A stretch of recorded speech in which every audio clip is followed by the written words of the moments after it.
চট্টগ্রামে করোনার সংক্রমণ বাড়তে থাকায় টিকাদান কার্যক্রম শুরু করেছে Chattogram city corporation.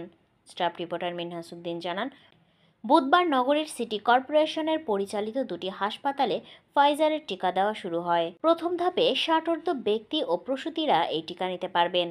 Chittagong city কর্পোরেশনের প্রধান স্বাস্থ্য কর্মকর্তা ইমাম হোসেন বলেন, আগামী রোববার আনুষ্ঠানিকভাবে সিটি কর্পোরেশনের পরিচালিত হাসপাতালগুলোতে টিকাদান কার্যক্রম উদ্বোধন করা হবে। চট্টগ্রাম সিটি কর্পোরেশনের মেয়র আনুষ্ঠানিকভাবে এর উদ্বোধন করবেন। জানা গেছে, মঙ্গলবার নতুন করে আরও 10 জনের করোনা শনাক্ত হয়েছে। সিভিল সার্জন কার্যালয় থেকে এই তথ্য জানানো হয়েছে।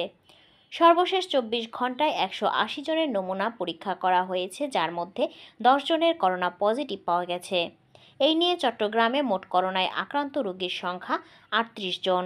এর মধ্যে একজনের মৃত্যু হয়েছে। মোট আক্রান্তদের মধ্যে 18 জন পুরুষ, 19 জন নারী ও একজন শিশু রয়েছে।